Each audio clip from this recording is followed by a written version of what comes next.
더위 속에서도 건강을 잃지 않는 8월 보내시길 바랍니다. 라디오 서울이 함께합니다.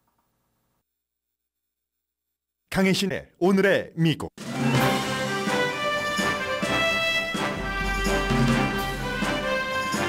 미국 역사상 대통령이 머그샷을 찍은 것은 처음 있는 일로 현대 정치를 정의하는 역사이기도 합니다. 어제 머그샷을 찍은 트럼프 전 대통령이 오늘은 그 머그샷으로 정치 장사를 하고 있습니다. 머그샷을 X, 구 트위터에 올리면서 활동을 시작했습니다. 트럼프 전 대통령이 머그샷 찍고 항복했다고 트럼프에게 정치적 타격이라고 생각하면 실수라는 게 일반적인 진단입니다. 그가 정치 박해를 받는다는 지지자들의 믿음이 강해지고 있습니다. 연준 의장은 오늘 인플레이션이 아직도 높다고 경고했습니다. 우리는 구름 낀 하늘 아래의 별을 따라가고 있다고 말했습니다. 전문가들은 이 말을 이자율을 더 올릴 수도 있다는 경고로 받아들입니다. 하와이주 마우이 카운티가 산불과 관련해 유틸리티 회사를 고소했습니다. 실종자는 약 400명으로 줄어들었고 실종자 명단이 발표됐습니다. 이번 주에도 폭염은 여러 대륙에서 역대 기록을 세웠습니다. 남미, 미국, 아시아, 유럽 등 동시다발적인 기록적 폭염은 인간의 기여 없이 불가능하다는 게 과학자들의 결론입니다. 그러나 공화당 대선 후보들이 기후변화를 부정하거나 외면하고 있어서 젊은 유권자들의 뜻과는 다르다는 것을 확인하고 있습니다. 미군이 미국에서 우크라이나 병사에게 F-16 전투기 훈련을 시킵니다. 러시아 용병대장 프리고진 비행기 추락사의 배후에 푸틴 대통령이 있다고 미국이 밝히자 러시아가 거짓말이야 이렇게 외칩니다. 푸틴은 애매모호한 조의를 표했고 많은 러시아인들은 프리고진의 죽음에 꽃을 바치면서 깊은 조의를 표합니다. 인공지능의 다음 목표는 봉급 협상이고 이미 적용 중입니다. 여러분 안녕하십니까? 오늘의 미국 강혜신입니다. 어제 로스앤젤레스 시간으로 저녁 4시 35분부터 시작해서 한 20분이 채 걸리지 않더군요. 50분 조금 넘어서 부킹이라고 하죠. 감옥에 가서 감옥이 되었건 법원이 되었건 그 주 카운티의 룰에 따라서 피고가 여러 가지 그 서류 절차를 하는 그 부킹을 끝냈습니다.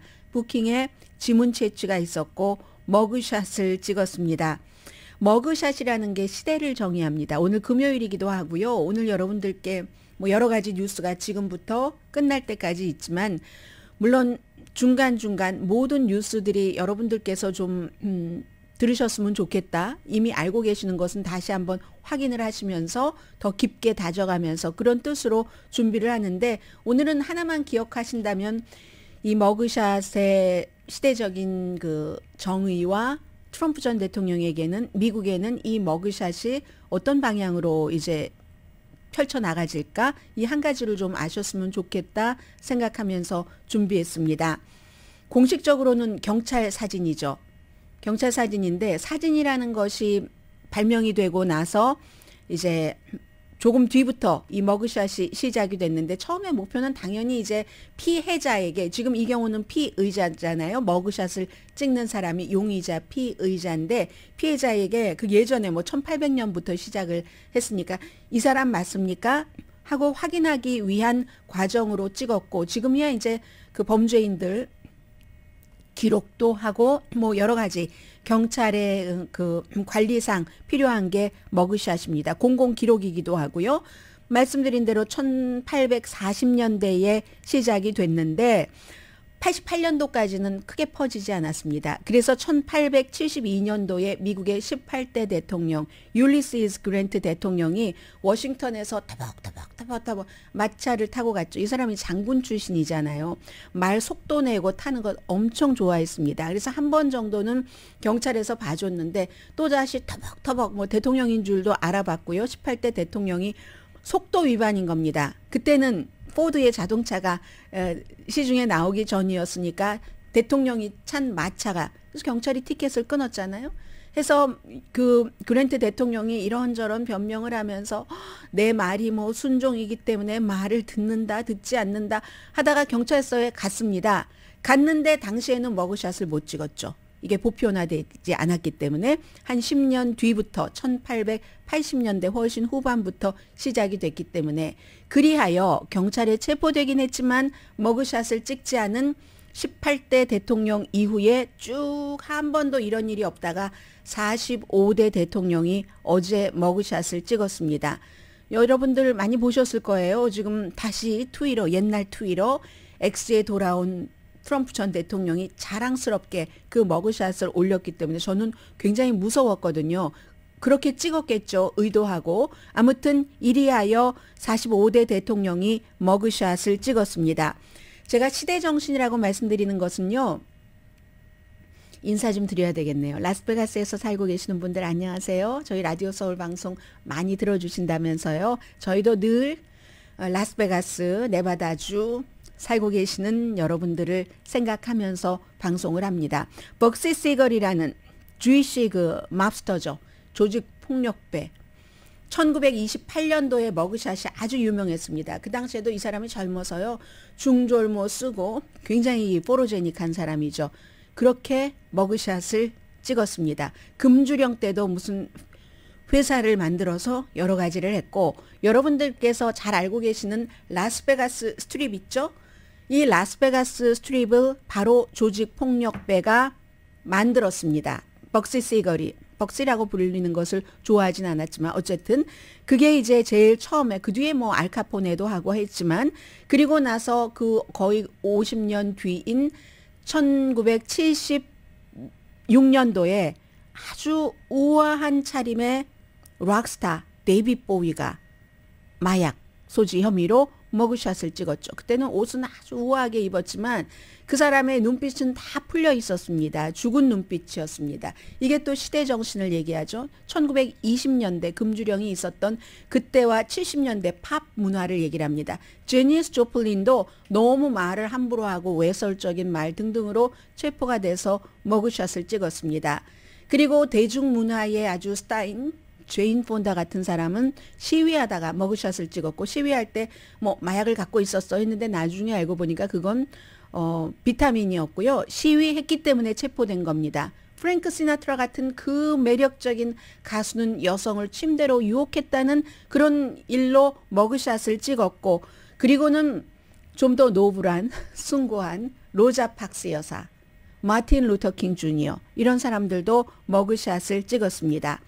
어제 아버지가 머그샷을 찍기 조금 전에 도널드 트럼프 주니어 큰아들이 뭐라고 얘기를 했냐면은 정말 아이러니한 미국 정치 역사상 아이러니한 그런 아이코닉한 사진이다. 아버지의 머그샷은 하고 나서 이제 트럼프 전 대통령이 뭐 본인의 비행기를 타러 가기 전에 검은색 그 SUV에 올라타기 전에 한 20분 동안 그 경험 같은 것은 뭐 끔찍했다고 얘기를 했고 미국 역사를 위해서 슬픈 일이다. 아무런 죄가 없는 나 같은 사람을 이렇게 머그샷을 찍게 하다니 뭐 등등 이건 뭐 2024년도에 내가 대통령이 되지 못하게 하기 위한 정치 개입이야. 여러 가지 얘기를 하고 이제 비행기에 올라타고 그 이후에 머그샷을 이 풀튼 카운티 셰리프가 공개를 했습니다.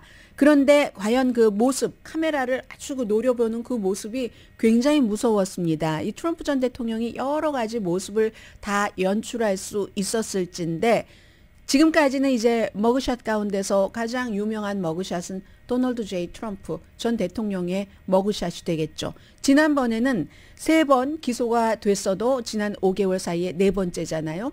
그래서 3번 기소가 됐어도 머그샷은 찍지 않았습니다. 거기서 빠져나갈 수 있었는데 풀튼 카운티라는 조지아주 법에 따라서도 그렇고 동등해야 된다. 뭐 이런 것에 따라서 대통령이 머그샷을 찍을 수밖에 없었는데 그 카메라 노려보면 얼마나 무섭던지.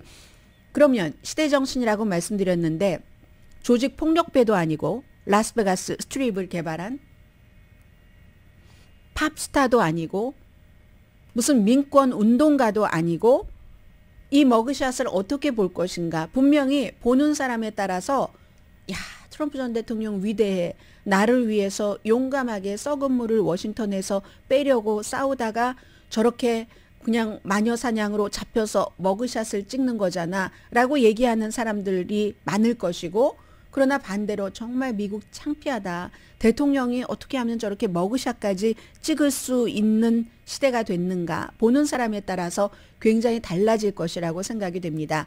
그래서 이 트럼프 전 대통령의 머그샷은 미국의 분열된 그런 그 정치의 어떠한 한 점이다라고도 볼 수 있고요. 그리고 또 트럼프 전 대통령의 말을 좀 전해드리자면은 머그샷을 찍어본 건 이번이 처음이에요 라고 얘기를 했고, 편안한 느낌은 아닙니다. 특히 아무런 잘못을 하지 않았을 때 머그샷을 찍는 건 말이죠. 이렇게 얘기를 합니다. 그러면 조지아주는 셰리프가 누구나 다 법 아래 동등해야지 됩니다. 이렇게 얘기를 하고 있고요. 존 볼튼 전 국가안보보좌관이 오늘 CNN 방송과 인터뷰할 때 보니까 그렇게 얘기를 하더군요. 그 이미지가 굉장히 무섭거든요. 무섭게 노려보는, 막 화나고 온갖 강함이라는 강함은 다 담은 것과 같은 얼굴 표정입니다. 신중하게 연출된 것 같다고 평을 했습니다. 검찰과 판사를 위협하려는 의도가 있는 것 같다. 근데 이건 존 볼튼이 너무 깊이 나간 것 아닌가 뭐 하는 생각도 좀 들고요. 웃을 수도 있고 아무것도 아니야. 봐라. 내가 어떻게 되나 무죄가 될 거야 하고 웃을 수도 있고, 또 좀 카인드하게 보일 수도 있었는데 구태여 하면서 존 볼튼의 개인 생각입니다. 이건 조직 폭력배 같다 이런 얘기를 합니다. 아마 존 볼튼은 그 의도에 조지아주에서 기소된 여러 가지 가운데서 리코라는 반마피아법, 제일 처음에 가장 유명해졌던 벅시 시걸이 결국은 조직 폭력배 마피아 보스였잖아요. 그걸 연관시키기 위해서 이 존 볼튼은 그렇게 조직 폭력배처럼 보였다라고 표현을 했는지도 모릅니다. 본인이 이 트위터 X, 무서워. 지금 텔레비전에 나오는데 저를 노려보는 눈빛이 이때는 정말 무섭게 노려본다는 말이 딱 적확한 것 같습니다. 그래서 이제 본인이 전 트위터 지금 안 하다가 올렸습니다.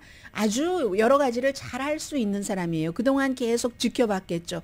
내가 선거를 하는데 구 트위터 X라고 지금부터는 부르겠습니다.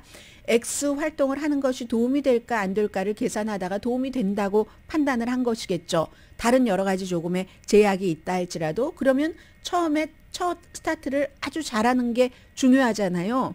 그래서 지금 아마 글쎄요 수천만 명, 7천만 명 이상이었는데 얼마나 제가 체크해보지 않은 시간에 더 올라갔는지는 모르겠습니다. 그렇게 머그샷을 올렸습니다. 바네사 프리드먼이라는 이런 여러 가지를 평가하는 뉴욕타임스의 바네사 프리드먼이 표현을 하는데, 규범을 깨트린 대통령과 대통령 취임 당시에 재직 당시에 굉장히 많은 규범을 깨트린 그런 대통령, 그리고 소셜 미디어에 집착하는 시대에 최고의 기념물이 트럼프 전 대통령의 머그샷이다 라고 얘기를 합니다. 동시에 법 아래 누구나 공평했다. 18대 대통령이 머그샷은 그 당시에 장치가 없어서 찍지 못했지만 경찰서에는 간 것, 그것과 마찬가지로, 그래서 이제 가장 유명하고 노토리어스하고 냉혹한 이런 사진이 될 것이고, 넘버 2313827입니다. 머그샷에는 넘버가 보이지 않지만 트럼프 전 대통령 경찰 기록, 경찰들은 이렇게 부릅니다. 6피트 3인치 키에 몸무게 215파운드네요. 지금 머리칼은 브라운이거나 스트로베리, 파란색 눈동자, 인정신문은 2주일 안에 있습니다. 그래서 이 검사는 파니 윌리스는 우린 다 준비됐다. 빨리 하면 좋겠어. 10월 23일부터 모든 사람, 더군다나 이것은 그 마피아법 위반 거기에 대해서 리코로 했기 때문에 같이 재판장에 설 수도 있잖아요. 그게 이제 머그샷을 넘어서 텔레비전으로 보는 느낌은 사람들이 어떨지 또 모르겠습니다. 그래서 텔레비전으로 다른 주모자니까 같이 머그샷 안 찍어보려고 그렇게 발버둥을 쳐봤던 마크 메도우스 전 비서실장도 어제 머그샷 찍었습니다. 그제는 이제 루디 줄리아니, 본인이 마피아들을 막 잡았던 그 사람도 머피아가 아니라 머그샷을 찍었고요. 그래서 이 재판은 같이 트럼프 전 대통령과 다른 그 피고가 동시에 받을 수도 있는데 뭐 풀튼 카운티의 검사는 우리는 다 준비됐다라고 얘기를 하고 있고 트럼프 전 대통령의 전 변호사 가운데 한 사람이 용감하게 도박을 했습니다. 오케이. 난 스피디한 재판을 원한다 하면서 12월 23일에 재판받기를 원해서 그 사람 그 케네스 최세 브로만 이 사람 한 사람만 이제 10월 23일에 재판을 받기로 됐고 그리고 뭐 인정신문은 할 테고 당연히 트럼프 전 대통령은 무죄를 주장할 것이고요. 13개 모든 혐의에 대해서 그 뒤에 재판이 어떻게 진행될지는 모르죠. 그러면 지금 기밀 문서, 의사당 폭동 사건 또 스토미 데니엘스에게 어떠한 그 허쉬머니 준 것이 다 1월 달부터 3월 달, 5월 달 잡혀 있잖아요. 이 케이스가 거기에 또 하나 스케줄에 들어가는 것이고 그럼 이게 정치에는 어떠한 영향을 미칠 것인가. 미국 역사상 처음으로 수백 년 만에 대통령이 머그샷을 찍고 감옥에 가서 항복하고 체포되고 20만 달러 보석금 내고 풀려났다고 해서 정치적으로 타격일까? 라고 생각하면 실수죠. 트럼프 전 대통령으로서 후보로서 굉장히 나는 박해받고 있는 사람이다. 부당한 대우를 받고 있다. 그것을 본인의 지금 캠페인의 중심 팀으로 이미 잡아놨습니다. 이 기소된 것을 머그샷을 이미 선전을 하고 있습니다. 지금 머그샷으로요 티셔츠도 팔고 또 이런 뭐 머그도 팔고요. 또 뭐 그 스티커, 범퍼 스티커 같은 것도 팔고 음료수 쿨러도 팔고 많은 것을 몇 시간 만에 바로 준비한 겁니다. 저렇게 해서 나는 물건을 팔겠다 하는 것을 해서 선거 간섭, 선거 개입 이렇게 썼고요. X 트위터에 절대 항복하지 마세요. 이렇게 썼습니다. 그래서 이러한 것으로 팀을 두는 이슈가 아니에요. 그래서 며칠 전에 공화당 그 예비선거 후보들의 첫 번째 토론회에서 팍스의 2명 사회자가 왜 트럼프 얘기를 1시간 동안 한 번도 하지 않았겠습니까? 그건 이슈를 좀 얘기해보자 하는 뜻이잖아요. 그리고 1시간이 지나서야 트럼프 전 대통령이 유죄로 확정이 된다 할지라도 그를 후보로 지지하겠습니까? 손 들어보세요 하고 질문을 던진 겁니다. 트럼프 전 대통령에게는 이슈가 없습니다. 내가 박해받고 이 정권은 뒤집어야지 된다 하는 것이 2024년도 선거 이슈의 핵심이고 또 하나 있네요. 본인이 딸과 사위를 백악관에 데리고 들어가서 사우디아라비아, 터키 등등에서 뭐 엄청나게 쿠바 등등에서 돈을 벌고 한 것에 대해서는 하나도 얘기하지 않으면서 바이든 현 대통령의 아들이 뭐 한 달에 몇만 달러 경험 없이 컨설팅해서 받았다. 이런 것으로 범죄 가족이라고 얘기하잖아요. 범죄 가족 바이든 패밀리라고 얘기하는 이 두 가지가 트럼프 전 대통령의 선거의 핵심에 있는 그 중심이고 그리고 그러한 것들을 트럼프 전 대통령의 지지자들은 거의 올소 하면서 지금도 트럼프 전 대통령에게 돈을 보내고 머그샷이 찍혀있는 이거 재밌네 좋네 하면서 셔츠를 사입고 머그잔을 사고 하니까 여기까지는 트럼프 전 대통령의 선거 전략이 주요하게 들어맞고 있습니다. 네, 오늘의 미국은 전문가가 추천하는 이민법, 가정법 전문 제인정 종합법률사무소 총 20억 달러 승소, 교통사고와 상해 전문 브라이언 타필라와 CG 변호사그룹 공동 후원입니다. 자, 잠시 뒤에는 우리 생활과 연관된 뉴스 전해드립니다. 이거 아니고요. 왜?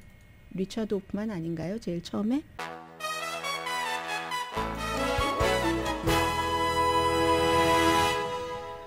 라디오 서울 방송 오늘의 미국 듣고 계십니다. 네, 지금 텔레비전에서는 온통 트럼프 전 대통령이 머그샷 찍고 그걸로 이제 물건을 많이 팔고 있다는 것이 탑 뉴스입니다. 뉴스가 될 만하죠. 처음 우리가 겪고 있는 그런 일이니까요. 기후변화도 마찬가지입니다. 그래서 지금 극단적인 폭염 기록 이번 주에도 뭐 기록 깼고요.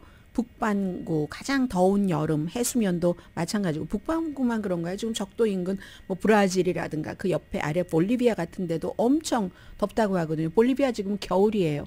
겨울인데 최고 기온이 100도 넘어간답니다.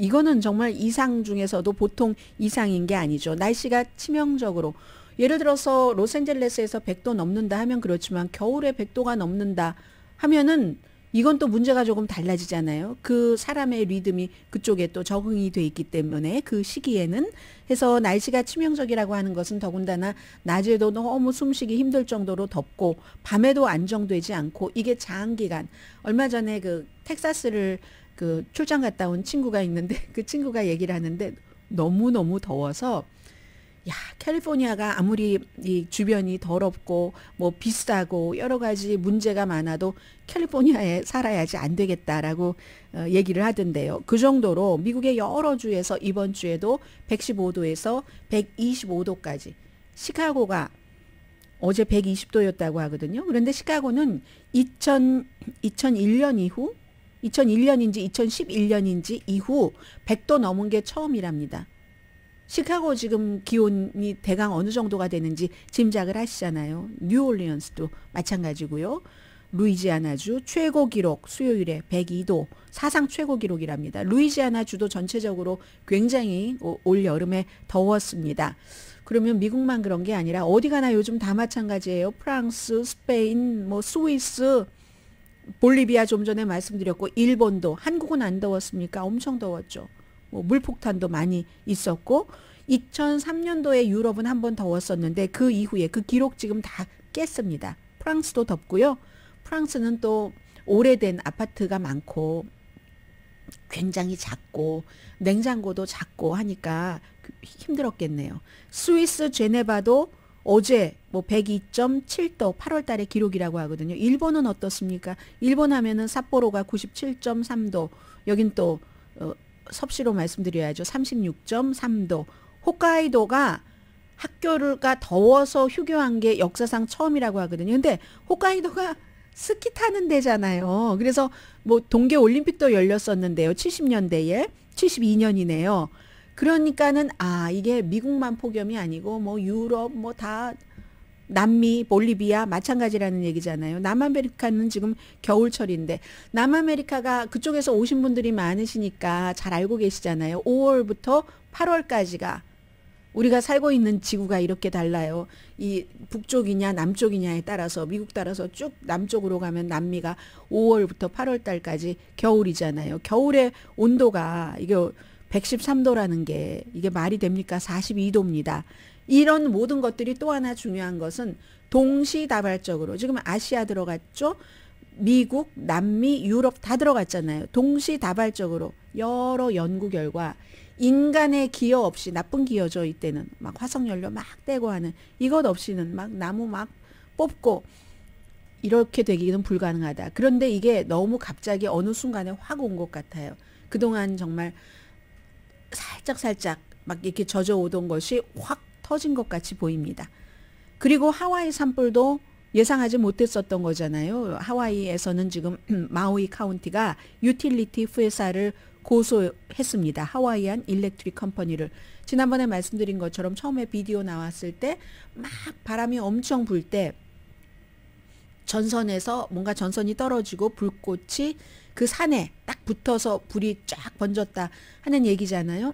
그럴 때 바람이 그 정도로 불 때 전기 이런 것을 조치를 취했어야 된다. 여러 방법으로 해서 마우이 카운티가 이 회사를 고소를 한 겁니다.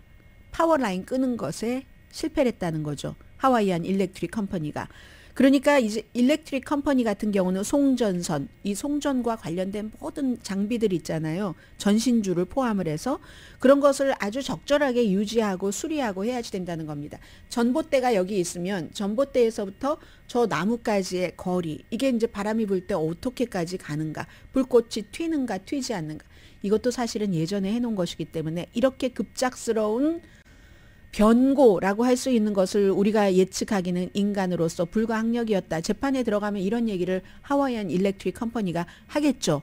그러나 또 마우이 카운티로서는 이 마우이의 그 라하이나라는 마을 전체가 날아가 버렸으니까 이런 소송을 하는 것이 뭐 순서인 것 같이 보이고요. 해서 그 소송할 때 보니까는요. 식물까지도 다 관리를 해야지 된다는 겁니다. 일렉트릭 그 컴퍼니는 전봇대 세워지는 그 주변 위험이 일어나지 않도록 해야 된다는 것을 알고 있었어야지 됐고 이런 것까지 예측했어야지 됐고 화재 뭐 강풍 위험 높을 때요. 해서 심각하고 치명적인 이런 손실, 사람이 115분 이상 숨지셨잖아요. 이런 걸 예방할 수 있었다 하는 거고, 회사는 지금 저희의 최대 목표는 상상할 수 없는 비극에서 일단 할 수 있는 것부터 하는 겁니다. 이렇게 얘기를 하는 건데요. 지금 마우이 주민도 같은 이 회사 고소했다고 얼마 전에 말씀을 드렸고요. 주식값이 18% 내려갔네요. 한 2주일 됐죠? 2주일 만에 18%, 65%까지 내려간 적도 있었잖아요. 제일 처음에 주민이 고소했다 하는 그런 때에. 그리고 지금 마우이 경찰이 실종자 명단을 공개를 했는데 388명. 연방 수사국이 지금 다 개입됐잖아요. 연방 수사국이 마우이 경찰국에 준 자료입니다. 그런데 보통 이제 실종자의 명단을 공개한다는 것은 그 가족이나 친지들에게는 굉장히 고통스러운 일이 될 수 있잖아요. 사실은 지금 연락은 되지 않지만 뭐 우리와 뭐 좀 언짢은 일로 집을 나갔으니까 조금 이따 연락을 하겠지, 이런 희망을 품고 있는 사람들에게도 딱 실종자라는 명단을 받아보면 엄청난 고통이 있겠지만, 그렇지만 또 관계 당국으로서는 그 후속 조치를 해야지 되기 때문에 이러한 명단을 공개를 해서 만약에 이 이름이 있는 그런 가족들은 뭐 알아서 또 다른 그 후속 조치를 하시라, 이런 거 수사에 도움이 된다는 거죠.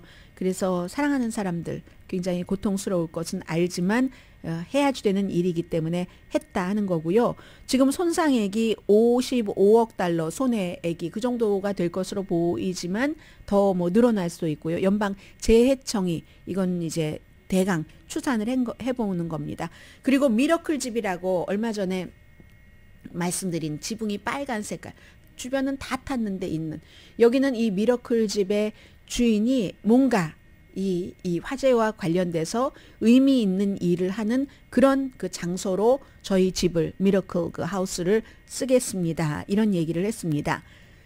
그래서 이제 기후변화를 말씀드리자면 하와이도 이렇게 될 줄 누가 알았겠어요. 그래서 이제 미국 사람들이 이번 여러 가지 사태 등등으로 인해서 기후변화에 대해서 좀 여러 가지를 생각을 하게 되는데, 지금 텔레비전에 론 디센티스 플로리다 주지사 얼굴이 보이는데 기후변화 이런 거 조금 토론할 때 보니까 피해보려고 했고, 많은 공화당 후보들이 그랬고, 니키 헤일리만 기후변화 인간이 만든, 그 진행자가 물어봤어요.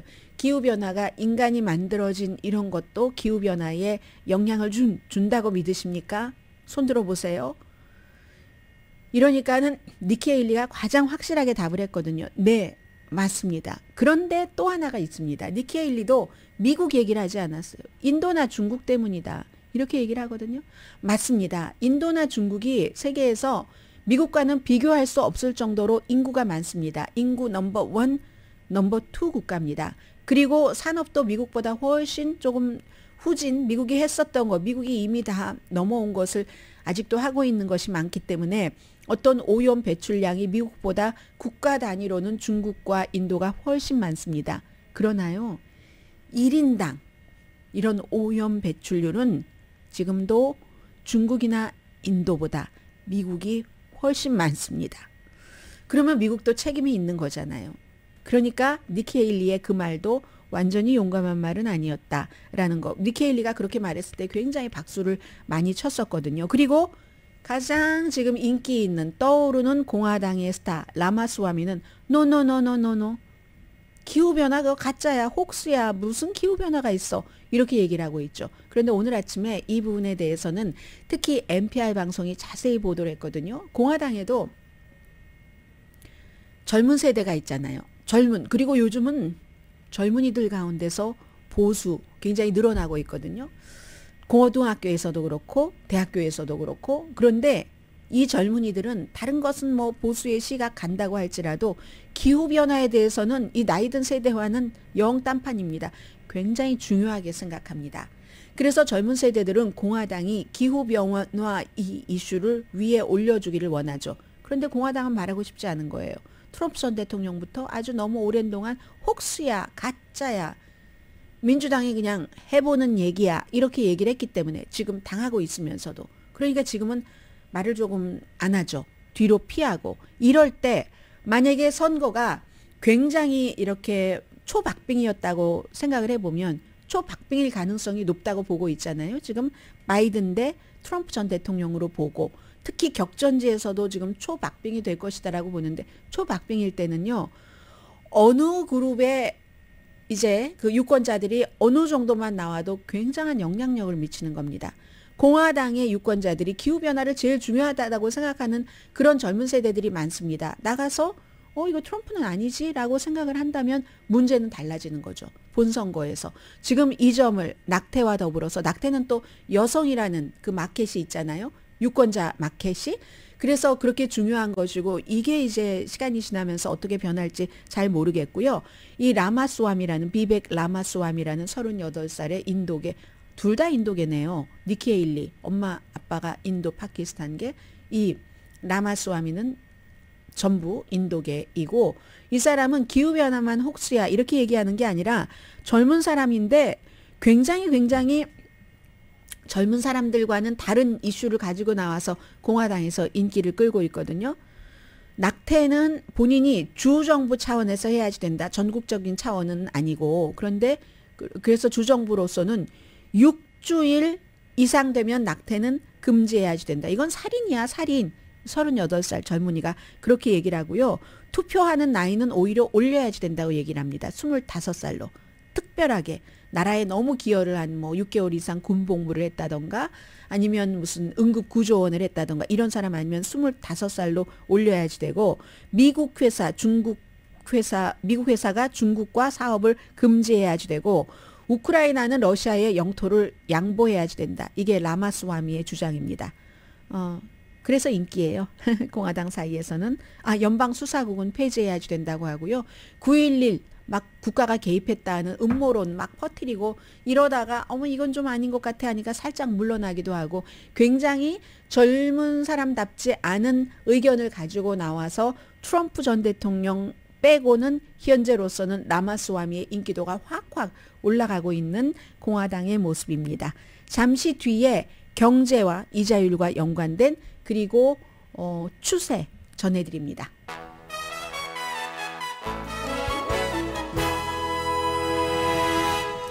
라디오 서울방송 오늘의 미국 듣고 계십니다. 연방준비제도 의장이 오늘 미국의 인플레이션이 아직도 높다 이렇게 경고를 했고요. 그리고 이자율을 올릴 수도 있다는 그 가능성, 올린다는 게 아니라 그 가능성에 관한 경고까지 함께 했습니다. 물론 요즘에 보면은 그 인플레이션이 좀 가라앉는다는 여러 가지 그 데이터들이 나오고 있고 실제로 피크 때에 3분의 1 정도밖에 안 하잖아요. 9%대 대 3%. 그래서 그런데도 불구하고 연방준비제도는 이 3%대의 인플레이션을 승리로 바라보지 않습니다. 물가 압력이 다시 올 가능성도 있습니다라고 얘기를 했습니다. 피크에서 내려온 것 자체는 환영을 하지만 그래도 높거든요. 이게 이제 오늘 그 잭슨 홀 이제 매년 있는 그 심포지움이죠. 와이오밍에서 중앙은행장하고 경제 전문가들이 모여서 사흘 동안 주말에 이렇게 여러 가지 경제 얘기들 하고 하는 캔사스시의 연준이 주최하는 연례 회의입니다. 그러니까 미주리주 캔사스 연준이 주최라고 와이오밍의 잭슨 홀 그 막 경치 좋은 데서 경제 전문가 재정 마켓 관련자들은 전부 쳐다보고 있는 그런 이제 그 회의 겸 휴식 겸 하는 곳에서 오늘 나온 얘기입니다. 재정 마켓은 최근에 이제 인플레이션이 조금 내려가고 하니까 9월 달에 연준 공개시장위원회에서 이자율 인상하지 않지 않을까 이런 생각들도 했어요. 그렇지만 이제 오늘 연준 의장이 이거 우리가 성공했다고 볼 수 있는 상황은 아닌데요 라고 얘기를 하니까 적절할 때 다시 올릴 수도 있다고 말을 했거든요. 확신이 들 때까지 경제가 예상한 것만큼 쿨다운이 안 될 수도 있다는데 우리가 주의를 기울이고 있다. 케어풀하게 그것을 워치하고 있다라고 표현을 했습니다. 경제 성장이 예상보다 강하다는 거예요. 저는 이 얘기를 들을 때마다 왜 코리아타운과 로스앤젤레스 이 전반적인 이 경제 지표가 이렇게 다른 것인가 그것이 알고 싶다예요. 정말 기쁜 마음으로 경제 성장이 예상보다 강하고 그리고 소비자의 소비도 계속 이어지고 있으니까 그러니까 인플레이션이 확 쿨다운되지 않을 수 있다고 생각을 한다는 겁니다. 연준 의장으로서는. 그래서 이 같은 성장이 계속 어떤 인플레이션이 또다시 올라갈 수도 있겠어 하는 추세로 이어진다면 우리는 이자율을 올릴 수밖에 없다는 그런 얘기를 한 겁니다. 그래서 그 하나의 표현을 지금 우리는요. 구름이 낀 하늘 아래 별을 따라가고 있습니다. 구름이 낀 하늘이니까 하늘 뭐 어떻게 되는 거야? 인플레이션 저 구름 위에 어떻게 되는 거지? 하고 보려고 해도 구름이 꼈으니까 잘 안 보이고 별이 있기는 있는데 잘 안 보이는 거예요. 그래서 그렇게 확신할 수 없다. 이 얘기를 연준 의장이 처음 한 건 아닙니다. 그래서 또다시 이런 뭐 지난해에도 이런 말을 한 것 같은데 목표를 이룰 때까지는 계속 가겠다. 이자율을 올려야지 되면 올릴 수도 있다 하는 그런 얘기를 오늘 했습니다. 그래서 9월 달에 이자율 인상 여부도 아직은 어떻게 될지 모른다. 그리고 그 사이에 이제 여러 가지 데이터가 나오니까 지난번에 이렇게 말했잖아요.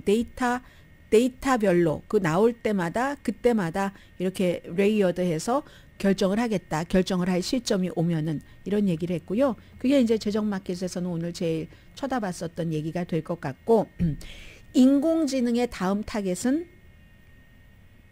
봉급 협상이다. 봉급 협상하는 거 좋아하시는 분 계세요. 굉장히 감정적이고 심리적이고 압박감을 느끼고 이건 어떻게 보면 회사보다도 회사의 봉급 협상을 하는 그런 그 고용인이 더 심각하게 받을지도 모릅니다. 그래서 아예 임금 협상 같은 거 회사 다닌 지 30년 넘어도 한 번도 안 하는 사람도 있습니다. 그런 사람도 있어요. 그래서 이제 이런 것을 알고 인공지능이 그걸 잘 아주 해주는 이게 지금 이미 시작이 되고 있다고 하거든요. 2021년부터 한 회사도 있네요. 팩텀 AI라는 뭐 협상이라는 뜻이네요. 그대로네요. 팩텀 AI라는 회사가 인공지능을 넣어서 봉급 협상을 하는 그럼 뭐가 착착착착착 뭐 있잖아요. 수치로 거기에 이제 인간적인 터치가 필요할 것 같긴 한데 2021년부터 시작이 됐고 아이언클레드 이건 아이언이니까 막 철통 같은 변경할 수 없는 뭐 이런 이 회사도 마찬가지로 세코이아라는 뭐 잘 알려진 회사죠. 엑셀 지원을 받아서 시작을 했는데 인공지능에 딱 넣어서 협상 나는 개인도 이거 할 수 있답니다.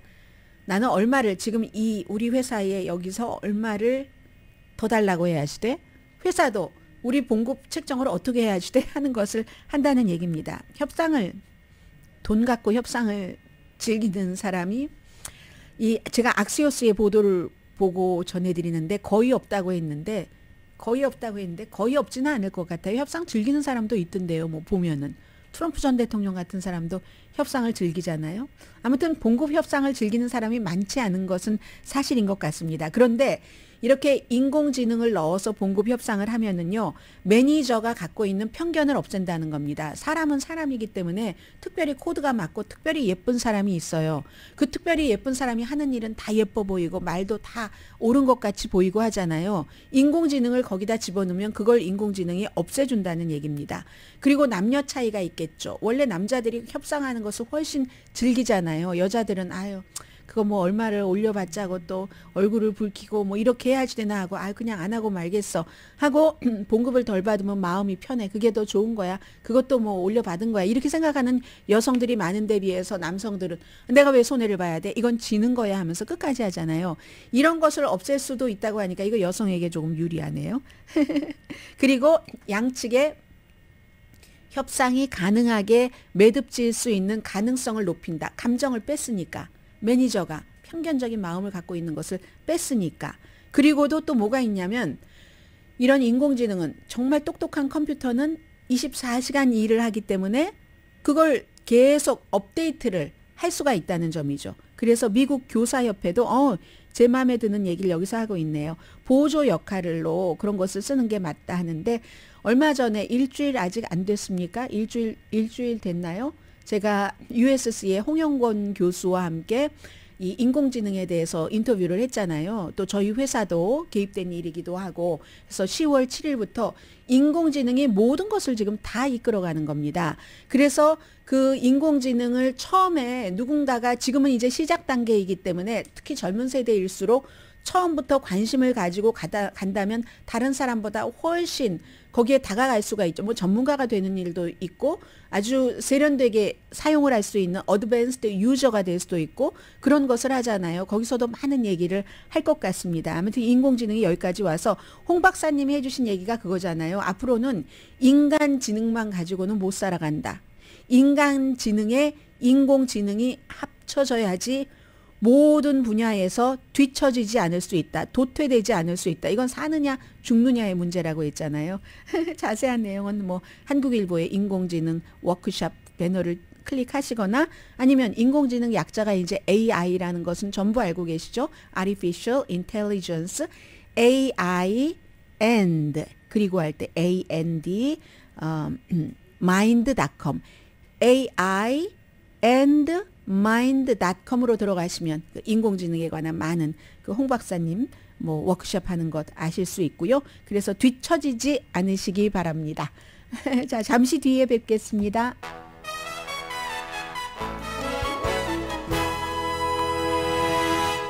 라디오 서울 방송 오늘의 미국 듣고 계십니다. 어제가 우크라이나 독립기념일이었습니다. 우크라이나가 뭐 생긴 지 뭐 30년 조금 넘습니다. 91년도 구소련이 무너지고 나서 독립을 했으니까 8월 24일이거든요. 독립기념일이. 그래서 그 날짜 시차로 보면은 그렇게 됐고 당연히 이제 볼로디미르 젤렌스키 대통령과 조 바이든 대통령이 전화 통화를 했는데 우크라이나 대통령이 미국 대통령에게 감사한다고 했죠. 미국 대통령 당연히 독립을 축하합니다라고 했고요. 전쟁 지원을 해주니까 고맙다고 했고 젤렌스키 대통령이 바이든 대통령에게 한 말은 참 미국이 도와줘서 고맙고 함께 자유 같은 것 그리고 독립 이런 것을 위해서 싸우는 것은 가치가 있다는 것을 보여주시는 겁니다. 세계에 이런 얘기도 했습니다. 그리고 F-16 전투기에 대해서는 10월부터 훈련을 시작하는데요. 애리조나 투싼에서 주 방위군 기지에서 모리스 공군 방위군 기지에서 하는군요. 경험에 따라서 다르지만 우크라이나 그 군인들 가운데서 뭐 경험이 있다면 한 5개월 정도면은 F-16 조종하는 것은 배운다고 하거든요. 그런데 아주 능숙해지려면은 이게 뭐 몇 년은 걸린다 하고 얘기하는 사람도 있고 개인차는 있겠죠. 그런데 구소련이 쓰고 있는 것보다 이제 훨씬 좋은 거다. 이게 우크라이나가 오랜 동안 달라고 요청을 해서 뭐 이렇게 주게 되는 거고 최근에 뭐 네덜란드, 노르웨이 이런 나라들이 덴마크가 뭐 그런 것들 우크라이나에 주겠다라고 얘기를 했습니다. 그리고는 이제 프리고진, 바그너 용병 대장의 죽음인데 미국에서는 이 사람 워낙에 most wanted people이었기 때문에 미국 그 트럼프 전 대통령과 힐러리 클린턴이 대선에서 서로 싸우고 있을 때 러시아에서 막 그런 인터넷 부대, 그 인터넷 팜을 만들어서 이제 그 힐러리에게 나쁜 그런 정보 같은 것을 많이 유포를 했죠. 그래서 그 FBI에서 이 프리고진을 most wanted people로 한 겁니다. 그 펄슨으로. 왜냐하면 이 사람이 용병 이런 것만 한 게 아니라 그런 일도 했거든요. 그래서 미국이 프리고진에 대해서 잘 알고 있는데 프리고진은 결국은 폭발로 인한 추락사인 것 같고 배후에 푸틴이 있는 것 같다라고 발표를 하니까 푸틴이 거짓말이야 라고 얘기를 하고 어제 이 사람은 아주 복잡한 운명을 가진 사람으로서 실수도 했지만 필요한 일도 했다. 실수라는 것은 쿠데타 그 어떤 그 반란 기도로 한 것 그리고 뭐 필요한 일은 본인 돈 많이 벌어주고 아프리카에서 우크라이나에서 뭐 전쟁에서도 한 것 뭐 이런 얘기를 했습니다. 재능이 있는 사업가고 어려운 운명의 소유자였다 했는데 사진 보면은요 러시아에서는 딱 프리고진 사진이 있어요. 어떤 곳에. 그러면 사람들이 한 송이 한 송이 꽃을 꼽는 건데 작은 산더미처럼 그만큼 많이 그 사람들이 이 프리고진에 대해서 이건 푸틴이 만들어 놓은 영웅이잖아요. 우크라이나에서 용맹하게 싸웠다고. 지금 러시아 사람들의 분위기는 좀 그런 것 같습니다. 오늘의 미국은 전문가가 추천하는 이민법, 가정법 전문 재인정 종합법률사무소, 총 20억 달러 승소, 교통사고와 상해 전문 브라이언 타필라와 CG 변호사 그룹 공동 후원이었습니다. 10시에 좋은 아침, 좋은 하루 방송됩니다.